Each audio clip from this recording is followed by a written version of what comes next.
Hi friends, first time சீரக சம்பா chicken biryani try பண்ணியிருக்கேன். எப்படி செய்கிறதுன்னு பார்த்துடலாமா? 1/2 kg சிக்கனில் லெமன், தயிர், கொஞ்சம் இஞ்சி பூண்டு பேஸ்ட் எல்லாத்தையும் கலக்கி ஓரத்தில் வச்சுருங்க. 2 பெரிய வெங்காயம், 2 தக்காளியை நீளமாக வெட்டி வச்சுருங்க. பிரியாணி பாத்திரம் எடுத்துகிட்டு காஞ்சோன்னே நெய்யும் நார்மல் எண்ணெயும் ஊற்றிக்கலாம். அப்படியே சைடில் சீரக சம்பா ஊற வச்சிடலாம். 1.5 டம்ளர் ஊற வச்சுருக்கேன். நம்ம கட் பண்ணி வச்சுருந்த வெங்காயத்தை உள்ளே போட்டு நல்லா ப்ரௌன் கலரில் வர அளவுக்கு நல்லா வதக்கிட்டு, அதுக்கப்புறம் இஞ்சி பூண்டு பேஸ்ட் போட்டு நல்லா வதக்கி விட்டுருங்க. அப்புறம் ஒரு ஸ்பூன் மிளகாத்தூள் இப்போ கொஞ்சம் போட்டு நல்லா வதக்கி விட்டுடலாம். அப்புறம் நம்ம வெட்டி வச்சுருந்த 2 தக்காளி அதையும் போட்டு நல்லா வதக்கி விட்டுருவோம். சைடில் பசிச்சுன்னு கிரேவியும் சாப்பாடும் சாப்பிட்டேன்.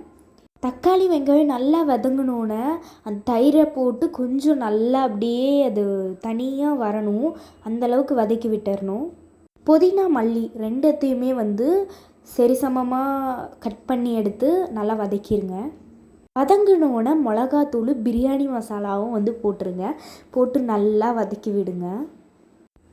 போடுறேன் பாருங்கள், நல்லா வதக்கி விடணும். நல்லா தொக்கு மாதிரி வரும். இப்போ நம்ம பெரட்டி வச்சுருந்த சிக்கன் எடுத்து உள்ளே போட்டுடலாம். உள்ளே போட்டு நல்லா வதக்கி விட்டு, இந்த கிரேவி கொஞ்சம் நேரம் மூடி வச்சு எடுப்போம்ல, அதே மாதிரி மூடி வச்சு கொஞ்சம் அப்படியே கிளறி விடணும். நல்லா வேகணும். நல்லா வெந்து வந்தோடனே 3 டம்ளர் தண்ணி ஊற்றணும். நான் 1.5 டம்ளர் சீரக சம்பா அரிசி ஊற வச்சுருந்தேன். 3 டம்ளர் தண்ணி இப்போ ஊற்றி அது நல்லா கொதி வந்தோடனே சாப்பாடை உள்ளே போட்டு அந்த தண்ணியும் சாதமும் சரிசமமாக வரணும். அந்தளவுக்கு வந்தோன்னே தம் போட்டுடலாம். சொல்ல மறந்துட்டேன், உப்பு போட்டுருங்க. நான் உப்பே ரொம்ப கம்மியாக தான் போட்டிருந்தேன். கொஞ்ச நேரம் இதுவும் அப்படி தான் கிளறி விட்டு அப்படியே மூடி வச்சு தம் போடணும். 1 ஸ்பூன் நெய் ஊற்றி தம் உடைச்சோம்னா சூப்பரான சீரக சம்பா சிக்கன் பிரியாணி ரெடி ஃப்ரெண்ட்ஸ். எங்கள் அம்மா சொன்ன மாதிரி தான் அப்படியே செஞ்சுருக்கேன். ஆனால் உப்பு மட்டும் லைட்டாக கம்மியாயிருச்சு. நீங்கள் அந்த மிஸ்டேக் பண்ணிடாதீங்க ஃப்ரெண்ட்ஸ். அதுக்கப்புறம் பிடிச்சா லைக் பண்ணுங்கள், மறக்காமல் சப்ஸ்கிரைப் பண்ணுங்கள். Okay friends, by.